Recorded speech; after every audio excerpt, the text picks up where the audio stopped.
Welcome everyone. Welcome everyone. Welcome everyone to another Ref Brandon and the Todd family YouTube video. Wherever you are, whatever you may be doing, thank you so much for allowing Ref Brandon and the Todd family to be a part of your day. We always greatly appreciate it. Today's video is going to be about week 0 in college football. But before I get into that, let me quickly say, if you have not yet watched yesterday's video where I interviewed Curtis Coleman and Shane Bell from All Star Wrestling, please go back and watch that interview. It's very entertaining and very informative about the upcoming All Star Wrestling show. But on to week 0 in college football yesterday. I'm not going to talk about all the games, just the couple that I think people actually would like to know about. Illinois and Nebraska in the Big Ten opener was the first college football game of the season. It kicked off at 1 o'clock yesterday afternoon, and a lot of people, including myself, have Scott Frost on the hot seat. And let me say that if he was on the hot seat when the year started, he's definitely on the hot seat now, because Brett Bielema is in his first season at Illinois, and that was his first game as Illinois' coach. And Illinois, I believe, is picked to win 3 or 4 games this year, but they beat Nebraska. So if Illinois is as bad as they're supposed to be and they beat Nebraska, I don't know if Scott Frost will make it through the season, but Nebraska just looks like a team that's just not well coached. They look like whatever Scott Frost is trying to tell them, they're just not liking it, not listening to it, because they just look absolutely pitiful. Plus, Illinois' starting quarterback, Brandon Peters, got hurt late in the first quarter, and their backup, Artur Sitkowski, who was a transfer from Rutgers, came in and looked like a Heisman Trophy candidate, and he has almost no playing experience. But Brandon Peters did leave the game. He hurt his non-throwing shoulder, but as of right now, there's no updates on how long he'll be out. But he was 3 for 4 with 35 yards passing before he got hurt. Sitkowski came in and went 12 of 15 for 124 yards and 2 touchdowns. Their leading rusher, Epstein, had 16 carries for 75 yards and a touchdown. They also had a touchdown on defense, and they scored the first points of the season on a safety late in the first quarter. And Adrian Martinez, who's been at Nebraska since 1975, but he is still no good, was 16 for 32 for 232 yards and a touchdown, and he also had 17 carries for 111 yards and 1 touchdown.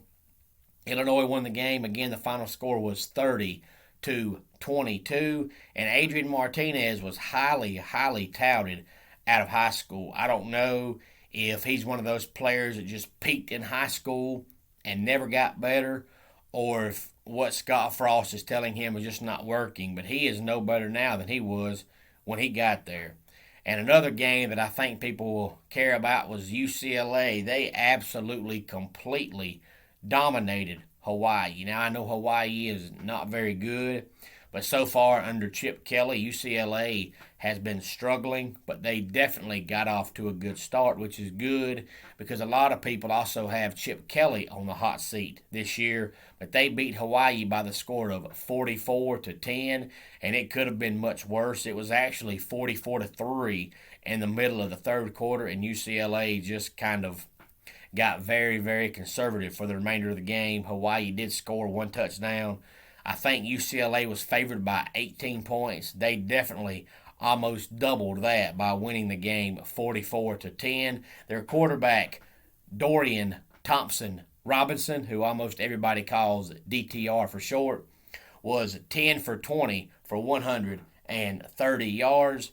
And their leading rusher, who is a transfer from Michigan, Zach Charbonnet, had 6 carries for 106 yards and 3 touchdowns. Now, I would say that's being very effective with the football when you only get 6 carries, but you have 106 yards. And from the Hawaii side, their quarterback Cordero was 25 for 47 for 220 yards, one touchdown, but he also had two interceptions.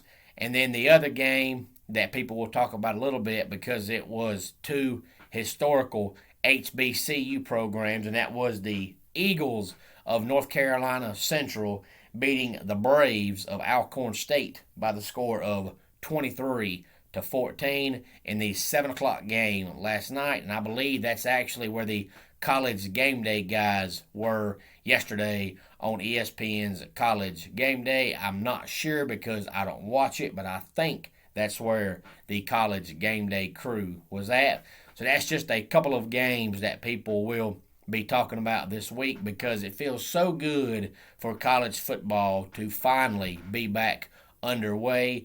Even though there was no marquee matchups yesterday, it's just good to have college football finally back going again.